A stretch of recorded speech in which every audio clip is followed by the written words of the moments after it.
Hello, welcome back to Gavin Reads It All. If you are watching this, it means I am dead.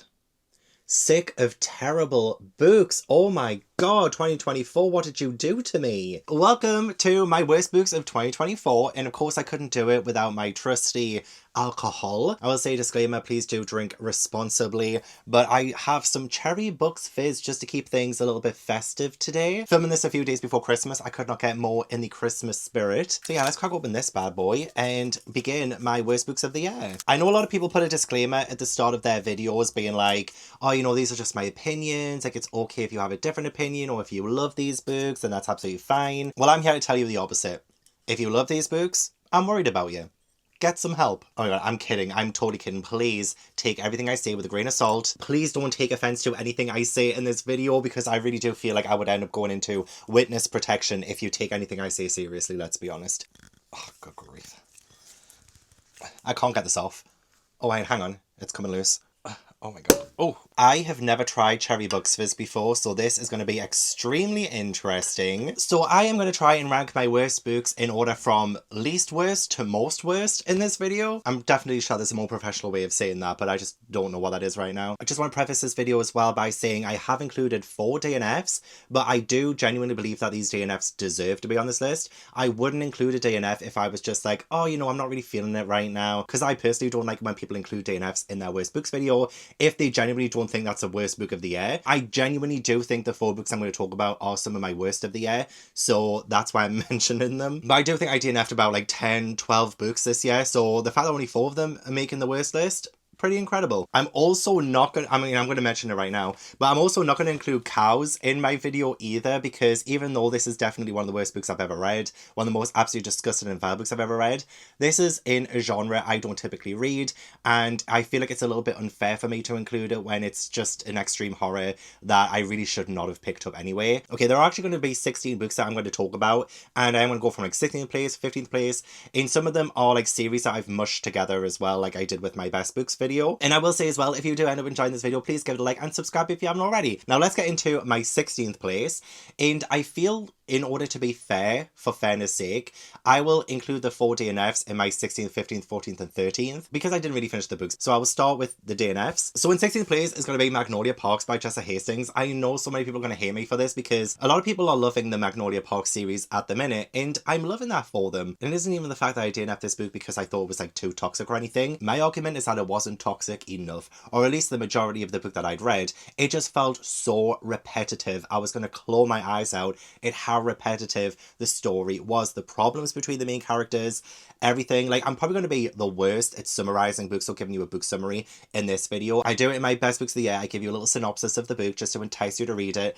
but I don't want to entice anyone to read any of these books on this list. I just want to give you my reasons why I didn't like it or why I DNF'd something if it's made this list. But yeah, for me, it wasn't even as toxic as I wanted. I think this maybe have been me going into this expecting the most toxic thing I've ever read, but for me, it just felt so boringly repetitive. I couldn't relate or understand the characters. And again, I know what you're going to say, oh, when you DNF'd it, you'd probably understand the better if you just continued. I just couldn't get on with the writing style. I couldn't get on with the repetitive nature of it. I feel like I'm getting repetitive talking about it. It just wasn't that good for me. But it is 16th, which means it's the least of the worst, if you know what I mean. We're going to get worse and worse as we go on now, so I feel like maybe in the future I might give it a chance, but I DNF'd it because I strongly hated it as I was reading it. Yeah, we're going to move swiftly on. Okay, 15th place is going to be Book Lovers by Emily Henry.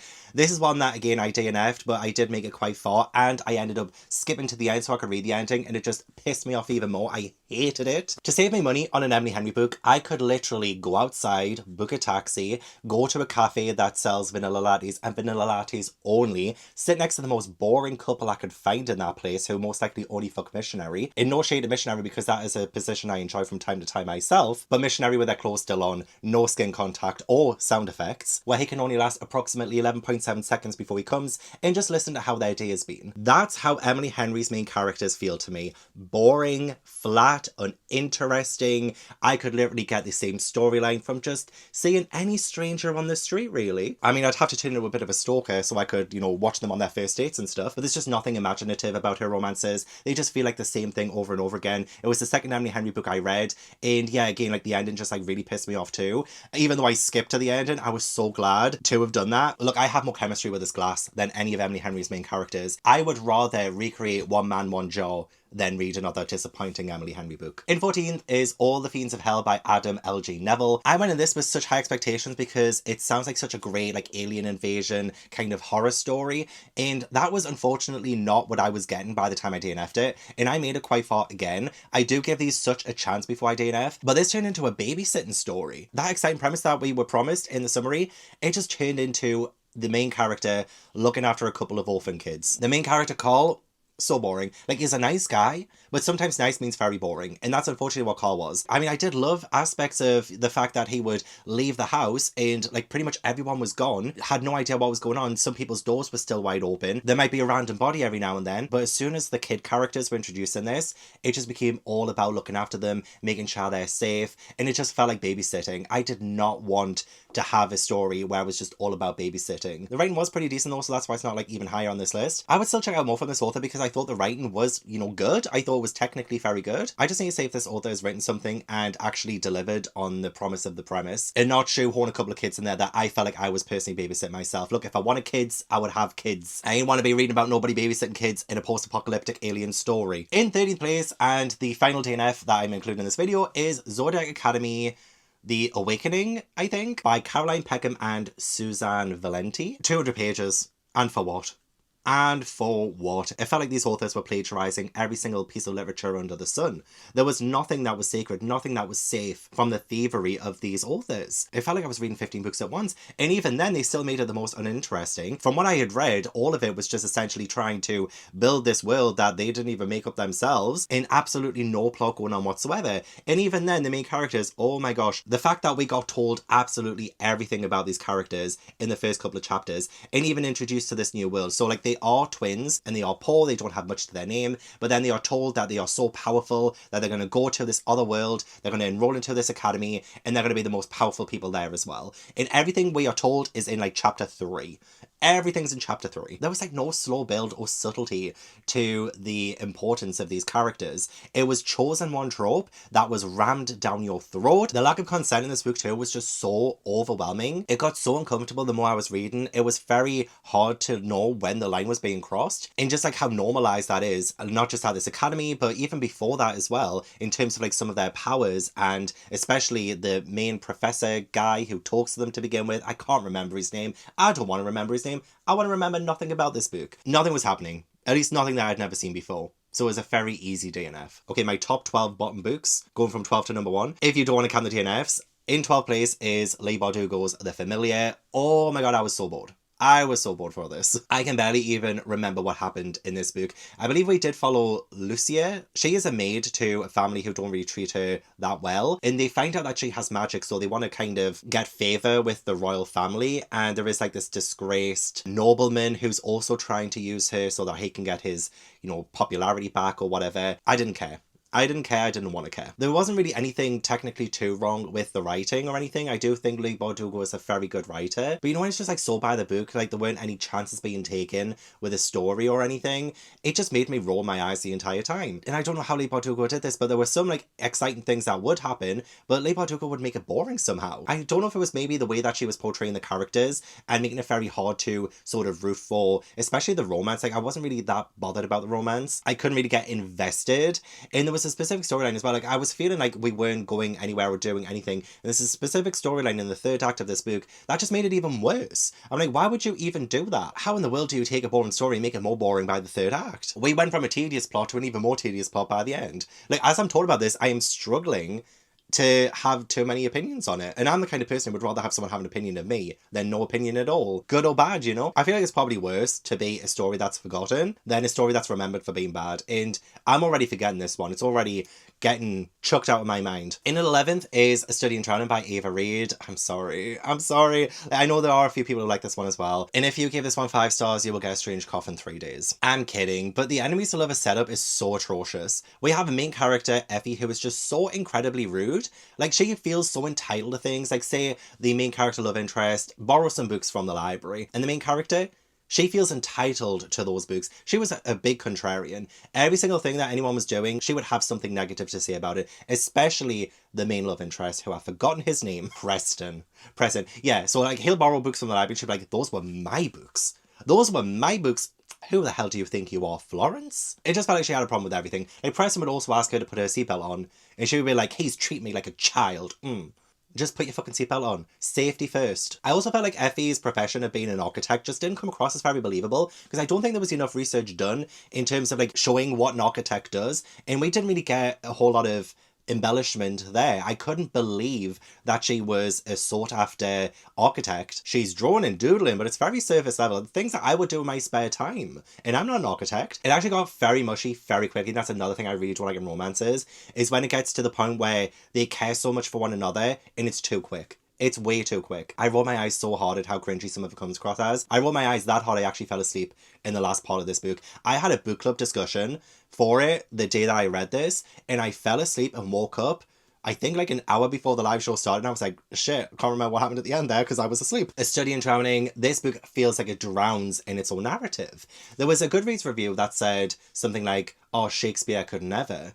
Well, Shakespeare wouldn't want to, and neither would I, so this is definitely one of my least favourite books of the year. Okay, in 10th place there is like 3 books, but I would probably call the entire series, although I would say the series does have some merits, and I'm not the target audience of the series anymore, so, you know, take that with what you will. But there are 3 specific Princess Diaries books that I genuinely despise, and I feel like because a lot of it is problematic, and I feel like things that have been overlooked over the years too, that really shouldn't be allowed. My main problem with the Princess Diaries books is that it glorifies this relationship between a 14-year-old and an 18-year-old. And obviously you know the Princess Diaries from the films, love the films so much, but Mia, she is literally a child, you know, younger than a child when she first meets Michael, who is her best friend's brother. And so we have this like whole grooming kind of situation going on in here. And it's even said explicitly in one of these books that the romance is illegal. Like, the actual author says that at one point in this book, that Mia is too young for Michael in New York. And yeah, absolutely, 14 and 18. Come on. I have an actual list of like the ages that they are in each book, because essentially, first and foremost, this series is about Michael and Mia's love, more so than her actually being a princess, which is what I wanted this series to focus on. Oh, this is written by Meg Cabot? I think I forgot to say the author's name. Name and shame. And I don't even really criticize Mia's actions, because she is a teenager. She is very young, naive, but the way that this romance is written and glorified is just so sickening. I couldn't finish the series. And going on Goodreads as well was so eye-opening. The amount of people who criticize Mia for the way she treats Michael sometimes, I'm like, oh my gosh, she is a child. And he is way too old for her. I'm not even just going to put this series on this list for worst books of 2024. I'm also going to put the reviewers of Goodreads on this list too. Not just on this list, but a watch list. Okay, I can't even defend it. I can't defend it. I don't even want to talk about it anymore. I have a whole video dedicated to Princess Diaries books. I go in depth. I use sources and quotes from the actual series to show you how unacceptable this romance is. But these 3 books in particular were some of the worst. In 9th place is House of Flame and Shadow by Sarah J. Maas. This was so disappointing. I love the first Crescent City book so much a few years ago when I first read it, and then I read the second book for the first time this year. That would also be one of my worst books of the year, but I want to highlight the 3rd and final book in that trilogy. There might be more, but I think this one resolved a main storyline, so I'm going to say this is a conclusion to a trilogy. It felt like fan fiction. I don't know how we have these characters who I loved in the first book become so insufferable by this book. We have a main love interest, Hunt, who cannot function without Bryce, the main character. And when you have a love interest who has absolutely no personality or no reason to be outside the love interest, you have terrible, poor characterization. Like, it does take skill to make me dislike characters I previously liked. This was just so disappointing, and I genuinely feel like so badly written. The way that power was just thrown around, the power was never described. Like, Bryce would throw power, she would throw light, or, you know, someone would say, oh, she was so powerful. I'm like, how is she amazing? Can you please show me how she's been amazing? Because you're not showing me. You're just telling me. The magic system, the world was so laughably underdeveloped. Just saying someone is so powerful, she's so powerful, she's so amazing, it got old really, really quick. And saying things like, oh, it was pure joy, pure sadness, to describe people's emotions and feelings, this felt like such an emotionless book. Guys were gross in every single conversation too, because everything would just start stirring down there as soon as they spoke one word to a woman. So she made all of her male characters gross in this. House of Flame and Shadow, more like House of fucking Ass. I'm honestly sick of talking about this. I've talked about it like 3 times. I recently talked about my romantasy video as well. I just want to move on. I never want to talk about it again, ever again. So disappointing. In 8th place is An Academy for Liars by Alexis Henderson. I came into this with some ideas that maybe this would be a little bit more horror, a little bit more thriller. This was like a fantasy, but it was doing way too much for one book that it ended up being so massively underdeveloped and so many missed opportunities that it just ended up becoming like one of my least favorite books of the year. Lennon, the main character, had so much potential to begin with too, but she ended up having 0 character development by the end of the book. In fact, there might have been a little bit of regression there. We had like a specific storyline for her, and I felt like it was such a good one to try and explore her own worth and her own power that kind of ended up being tied to someone else by the end of it. That was just like that individuality and that personality from that main character has just completely been zapped away. There was too much attachment from the narrative to care about the characters. We have quite a few secondary characters who genuinely do not really have any kind of pivotal role in this, other than like maybe the main love interest. And oh my god, that was like one of the worst romances I've ever read. They're literally having sex and they're not making a sound. There's just a gentle of the headboard on the wall, and they just did it. It was so flavorless, it was so boring, there was absolutely no development with any of the other characters, and barely any for the main characters either. Characters would have such a rapid change too. There was a specific secondary character, and I talk about this in a live show with Kayla and Deja, but there's a specific secondary character who has the biggest character change, and it's not even explained how we got there. We're supposed to believe that these characters care about one another by the end too, when we barely got to see them in the first place. And what is even this world? What is even this academy? It's never really explained. We have the same things being mentioned over and over again. So there's the power of persuasion, and on page like 79, there's a class about, you know, what is persuasion and all of that. And then 200 pages later, the teacher asks, what is persuasion in a more literal sense, or whatever he said. I'm like, what are they actually learning? They have like this entire academy, the semesters, there's like all these classes and all these students. What are they actually learning? What is happening in this world? What are the classes even about? The couple of classes we do get, it's just the characters staring at one another doing this. Did they really need a whole semester to learn how to do this? We're not even told what's important about this place. We're not even given enough information about this place at all. There were some gory horror aspects to it, like every now and then. I did like those, so that's why it's not like higher on my bottom list. But I really didn't like this one. It lacked the world building that this fundamentally needed for the story to work. In 7th place is Assistant to the Villain by Hannah Nicole Mera. This book had one of the worst opening chapters I've ever read. I have since been told that this is more like a parody kind of book, and to me that doesn't really help that much because I generally didn't find it funny. What was funny about the main character just being a klutz? All of the humour has been done before. All the humour detracts from the main character's personality than anything else. All she did was fall over, and then she would talk and put her foot in it and not realise that the villain was standing right behind her the entire time. She'd be like, oh, he's standing behind me, isn't he? Yes, he is. Again. And the villain? There was nothing villainous about him. Do not promise me a story about a villain and the villain care about ducks. And also, he's very intuitive too. Like, very intuitive. Like, he can tell when the main character's upset, when even we, the reader, are told that the main character's upset. He just sees through that. I'm just like, again, how is he a villain? Describe that to me. There was a reveal I didn't see coming, so I like that. But other than that, it was just so painfully unfunny. I actively disliked it. I was like, why am I even reading this? Well, I know why. I'm reading the Romantasy Goodreads shortlist, but nothing could save the first book after that first chapter. It was just so bad. In 6th place is books 2, 3, and 4 in the Wicked Year series by Gregory Maguire. Before the Gaze Where the Prolapsed Holes Come For Me, I love the musical. I love the movie that came out recently. I love Wicked so much, but books 2 to 4 were terrible to me. What I loved about the first book was completely ignored in books 2, 3, and 4, not just because of the fact that we don't really have alphabet in books 2, 3, and 4, but because that cleverness in incorporating elements from Oz, from the original series by L. Frank Baum, into that story to like kind of twist it and give us a whole new perspective is totally forgotten about by books 2, 3, and 4. And we even get like rehashings of the same characters. So we have Le, Alphabet's son, the main protagonist, book 2, Burr, the main protagonist of book 3, they're essentially the same character, even though Burr is a cowardly lion, because their character journeys are exactly the same. They don't fit in, just like Alphabet in the first book. They're having an identity crisis. They don't know where they belong. These are all things that we've already explored,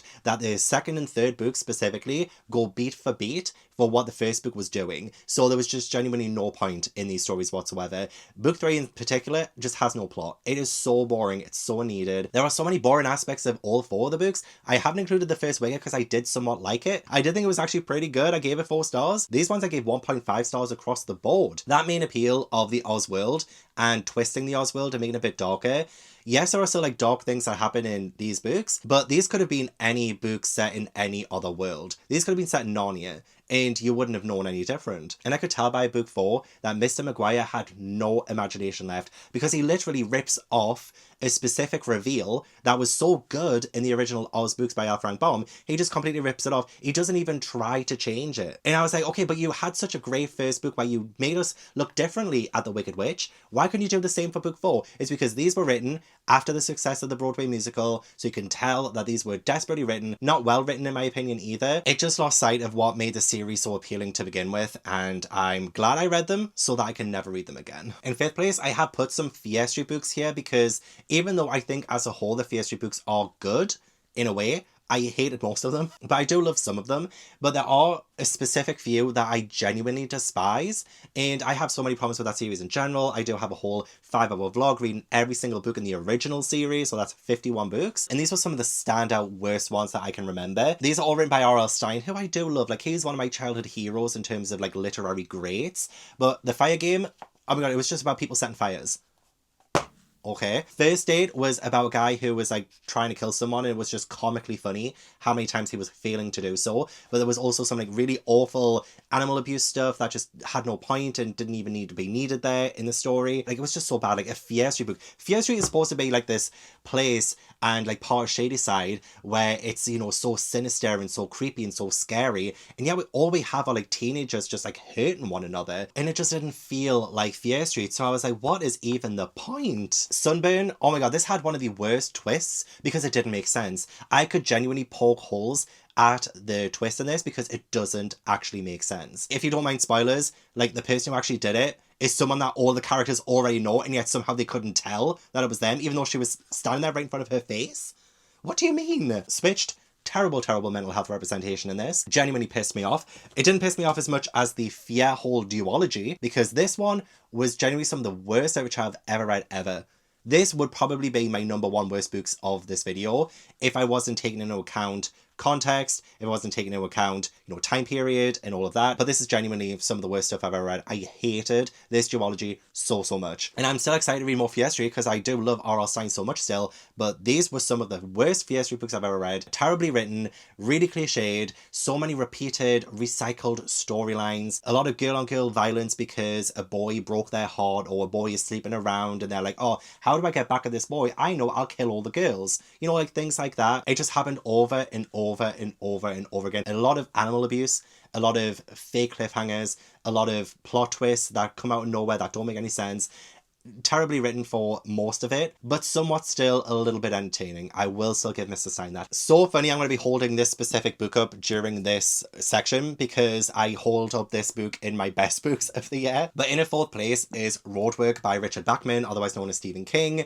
This road did not work for me. This is the most recent worst book that I've read. I only read it, I think it was last week, actually. I think it was just last week. And I'm going to have to tell you what this book is about, because it is about a guy who is getting forced out of his home because his house is going to be built over by this extension, this road extension. And so he's like trying to fight against it. And I love something like that. I love The Haw, which is in my best books of the year. It felt a little bit like that in a way. But this was terrible. This was awful. The main character is so unlikable. His wife is so unlikable. All the characters are unlikable apart from one character who I liked, but he wasn't even a main character. It's definitely the most boring Stephen King book I've ever read. There was no rooting for this character whatsoever. And this is so important that you do root for him because of his mission. He wants to stop, you know, the introduction of modernity into his life. He's holding back on family traditions and, you know, this house in particular. There are some good things explored, but you never really get to see, because I think Richard Bachman, Stephen King, holds back on actually letting you see exactly why the main character is doing all of this. Like, we don't really get to see that attachment. We don't really get to feel a whole lot for him, because I feel like this is probably one of the earliest examples of a Richard Bachman, Stephen King book. So he hasn't really like nailed character in this one. Whereas in a lot of other Stephen King books, he nails character. He makes, you know, these really rich and vibrant characters, these really real world feeling characters. But in this one, I couldn't stand a single person. It got 1 star, my very first Stephen King 1 star book. I actively hated it. It lacks the substance I'm usually used to with King's works. I just really didn't like it at all. Oh, in third place is Nothing But Black and Teeth by Cassandra Cole. I'm not quite surprised I hated this one as much as I did, because I did like a horror novellas reading blog earlier this year, and I'd owned the book for years, and I knew the reception to it. I knew a lot of people don't like the book, apart from Allie from With Allie, for some reason. I love you, Allie. But it was so badly written. It was so terribly written. Characters were caricatures. They were stereotypes. And even the characters themselves would say, oh, you're the jock who dies first in a horror film. You're the cheerleader. You know what I mean? Like, the characters were actively saying exactly what kind of character archetypes those characters were. And there wasn't even really anything scary about it, because the writing just failed miserably at building the suspense and the tension. It was so clunky, and I couldn't understand so many things about it, because characters would act a certain way, and I'm like, well, why would you do that if you actively despise that person? Which they do. They don't like one another, and yet sometimes the narrator tried to make us think that they care, and they're trying to make me care.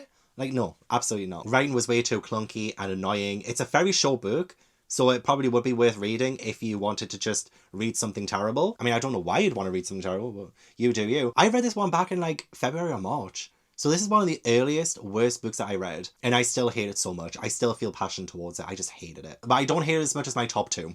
My worst 2 books of the year. In second place, my runner-up is Murder Road by Simone St. James, and I don't own it anymore, so I can't hold it up. This one had a very forced and contrived plot that ended up not making a whole lot of sense. We have this road where it's rumoured, or it's presented as a little bit ghostly, that these hitchhikers or these women just keep getting murdered on this road. It's why it's called Murder Road. And these 2 nobodies from out of town who just got married, they're going on their honeymoon, they come into town, they pick up a hitchhiker, she dies, they're chased by someone, and they're the main suspects. They're the main suspects, even though all of these murders have been happening for years. And so the law enforcement in this one was absolutely diabolical. And the characters just kept making annoying and infuriating decisions that made them look worse. I mean, why would you do that? Why would you be acting this way? Because it still isn't even explained by the end of the book either. The characters were just dumb. They were just dumb. So I could not like a single character. This was supposed to be set in the 90s. The only 90s reference that there were like mentions of O.J. Simpson and Princess Diana being alive. I could not feel the 90s atmosphere, which is something I was really looking forward to. I love books set in the 90s. I love the 90s. I love that time period. And yet I couldn't feel it whatsoever. Simone St. James fumbled the bag with the characters. We had April, she's the main character. She'd be like, oh, I'm so dangerous. And yet we never see why she's dangerous. I felt like the author wanted us to see April a certain way just for suspense in that moment, and then totally forget about that character development by the end. Nothing made the main character dangerous. And she was like, oh my god, everyone tells me I'm so pretty, but I don't say it myself. Get over yourself. So much doesn't make sense by the end because not everything is explained. And even the motivations of what and who or why is behind it is, again, like, so silly. And there are so many conveniences in finding out information too, in a way that you would have read about in all the thriller books before and after and during this book. The information that they're given, so convenient, so boringly found out as well. There's no ingenuity or creativity behind it. The only scary part of it was probably the first 5 pages, and it went downhill so fast after that. But my number 1 most hated book of 2024. It might not be a surprise to many of you, but it's Middle of the Night by Riley Sager. Hated. I did a video with Gabby and Katie, and it's all filled with spoilers, so you can see spoiler-filled exactly why I hate this book. In my opinion, I feel like I presented a good case against this. What can I say? Hakuna Matata, dude.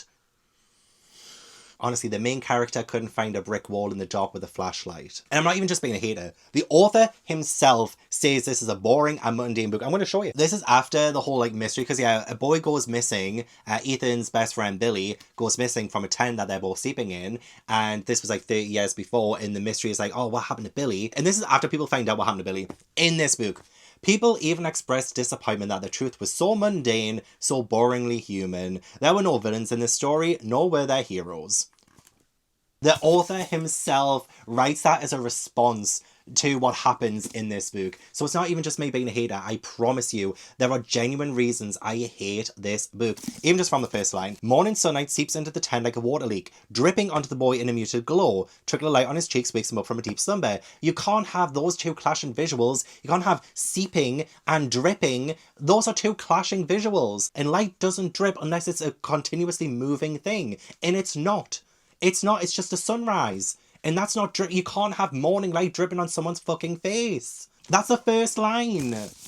It's so badly written. And oh my god, what a waste of time. This entire book is just filler. The entire book is just filler. And I predicted, I actually got who did it right. And I feel like it was a little bit obvious in that way, but I could also see why people would dismiss it, because it's so fucking stupid.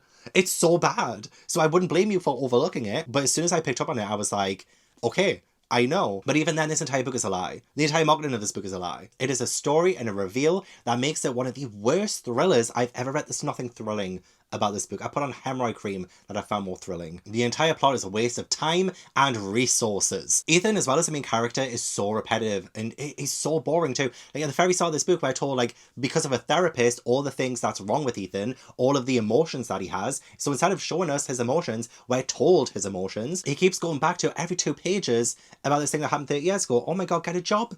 Get a job, get a personality outside of the disappearance ability 30 years ago. He actually had no personality outside of that. The whole thing doesn't go anywhere. And I totally get it in thrillers and mysteries. You have a lot of red herrings and you have a lot of misdirection, absolutely. But I'm telling you, 99% of this book goes absolutely nowhere and just wastes your time. And again, the law enforcement in here do not make sense. There's a specific detective who says to the main character, oh, it definitely couldn't be any other serial killer because we've spoken to all the serial killers in the world and they said they didn't do it, so we believe them. Honestly, so many things come out of their mouth. And even the shoddy police investigation too. They could have solved this mystery before it even happened if they had just done their job. Like the most basic of things.